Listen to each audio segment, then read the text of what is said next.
JEE coaching ఎలా ఉంటే బాగుంటుంది ఏంటి అని కొంతమంది నన్ను అడిగారు. సో దీనికి సంబంధించి చెక్ లిస్ట్ ఇన్ఫర్మేషన్ అనేది మీకు అప్డేట్ చేస్తాను. సో దట్ మీ జేఈ కానీ నీట్ కోచింగ్ కానీ ఎక్కడైనా జాయిన్ అవ్వాలి అనుకున్నా ఈ చెక్ లిస్ట్ అనేది ఒకసారి మీరు ముందు పెట్టుకొని రాసుకోండి. సో పేరెంట్స్ అయితే కూడా రాసుకోండి. ఒకవేళ స్టూడెంట్స్ ఈ వీడియో చూస్తూ ఉంటే కూడా జాయిన్ అయ్యే వాళ్ళు డెఫినెట్లీ రాసుకోండి. డెఫినెట్లీ దీనికి సంబంధించి చాలా హెల్ప్ అవుతుంది మీకు. జాయిన్ అయ్యేటప్పుడు ఆ ఇన్స్టిట్యూట్లో ఏదైతే ఇంటర్ విత్ ఐఏఎస్ కానీ లేకపోతే ఇంటర్ విత్ నీట్ కానీ ఇంటర్ విత్ జేఈ కానీ ఇంటర్ విత్ క్లాట్ కానీ ఇలా ఎక్కడ జాయిన్ అవ్వాలనుకున్నా ఈ ఇన్ఫర్మేషన్ అని క్రాస్ వెరిఫై చేసుకోండి.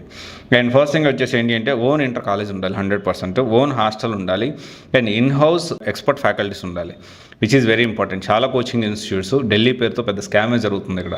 ఓకే, ఢిల్లీ నుంచి వచ్చారు పెద్ద పెద్ద ఇన్స్టిట్యూట్లు, ఆ పేర్లు చెప్పుకొని బ్రాండ్ చెప్పుకొని ఫ్రాంచైజ్, ఓన్ హాస్టల్ ఉండదు, ఓన్ ఇంటర్ కాలేజ్ ఉండదు, తర్వాత ఓన్ ఫ్యాకల్టీ ఉండరు, అండ్ తర్వాత వచ్చేసి అలా కాకుండా ఇన్ హౌస్ ఫ్యాకల్టీ ఉంటే బాగుంటుంది. ఎందుకు అనేది నేను మీకు ఆన్గోయింగ్ చెక్ లిస్ట్ చెప్తా ఉంటే అర్థమవుతుంది. సో ఫస్ట్ ఓన్ హాస్టల్ ఉండాలి, ఓన్ ఇంటర్ కాలేజ్ అయి ఉండాలి, expert in house faculty. In house అంటే ఏంటి అంటే అక్కడే అవైలబిలిటీలు ఉండాలి. ఎందుకు అవైలబిలిటీలు ఉండాలి అక్కడే ఇన్ హౌస్ ఫ్యాకల్టీ అని నేను చెప్తున్నాను, మీకు చెప్తాను. తర్వాత స్టడీ హౌస్లో ఏంటి అంటే డౌట్స్ క్లియరెన్స్ టైంలో ఈ ఇన్ హౌస్ ఫ్యాకల్టీ అక్కడే ఉంటే డెఫినెట్లీ జేఎల్స్ అనే వాళ్ళు ఉంటారు. జేఎల్స్ అనే వాళ్ళకి మినిమం నాలెడ్జ్ కూడా ఉండదు. ఏదో ట్యూటర్ లాగా వార్డెన్ లాగా 10,000 12,000 లేకపోతే 15,000 ఇచ్చేసేసి వాళ్ళని ఈ స్టడీ హాల్ని చూసుకోండి, అరే కొత్త బంగారులో ఒక సినిమాలో మినిమం నాలెడ్జ్ కూడా ఉండదు అనమాట ఈ వార్డెన్స్కి జేఎల్కి చాలా వరకు. ఓకే, అందుకనే ఈ ఇన్ హౌస్ ఫ్యాకల్టీ ఉంటే డెఫినెట్లీ ఇది ఒక అడ్వాంటేజ్. డౌట్స్ క్లియరెన్స్లో ఎవరైతే క్లాసులు చెప్పారో వాళ్ళే మనకు డౌట్స్ కూడా క్లియర్ చేయడానికి అవకాశం ఉంటుంది. అండ్ తర్వాత వచ్చేసి ఏంటి అంటే ఓన్ హాస్టల్స్ ఉండాలి, అది ఆల్రెడీ మాట్లాడాము.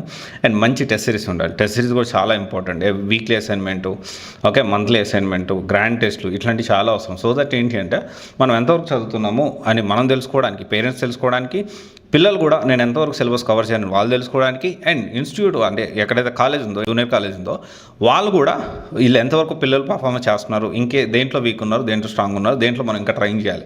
సో ఇదంతా కూడా ఏంటి అంటే ఈ టెస్ట్ సిరీస్ ద్వారా, టెస్టుల ద్వారా, వీక్లీ టెస్ట్ కానీ మంత్లీ టెస్ట్ కానీ గ్రాండ్ టెస్ట్లు కానీ వీటి ద్వారా డెఫినెట్లీ చాలా నాలెడ్జ్ అనేది అర్థమవుతుంది అసెస్మెంట్ చేయడానికి పిల్లోడిని.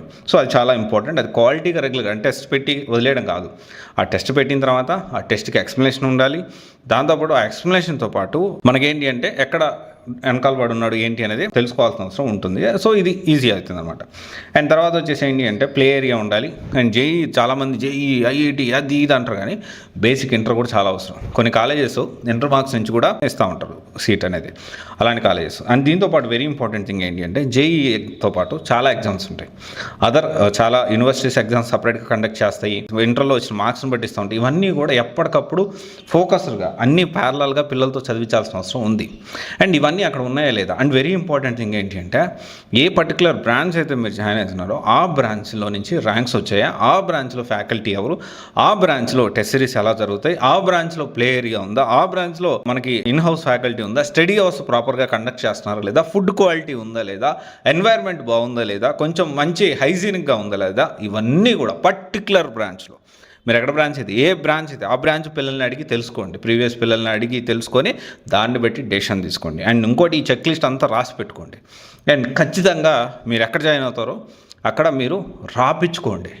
ఇన్ హౌస్ ఫ్యాకల్టీ వీళ్ళు వస్తారు. ఎందుకంటే ఫ్రీక్వెంట్గా ఫ్యాకల్టీ మారడం, పిల్లలు జాయిన్ అయ్యేటప్పుడు మంచి ఫ్యాకల్టీ పెట్టి తర్వాత వాళ్ళు మార్పిచ్చేయడం, పిల్లలు జాయిన్ అయ్యేటప్పుడు ఆ పేరెంట్స్ వచ్చే రోజు కొన్ని కాలేజెస్ ఎలా ఉంటాయి తెలుసా, పిల్లలు వచ్చేటప్పుడు ఆ రోజు మంచిగా ఉంటుంది ఫుడ్ అనమాట, ప్లాన్ చేసి మంచిగా పెడతారు, తర్వాత మళ్ళీ యథాస్థితి. ఇలాంటి జరగకుండా మనం ఎందుకంటే 2 years అక్కడ ఉండాలి, విచ్ ఈస్ వెరీ ఇంపార్టెంట్. ఎందుకంటే మంచి కాలేజీలో సీట్ వస్తేనే బెటర్గా ఉంటుంది. ఒకవేళ క్యాంపస్లో జాబ్ రాకపోతే చాలా ఇబ్బందులు అనేది ఎదుర్కొంటూ ఉంటారు.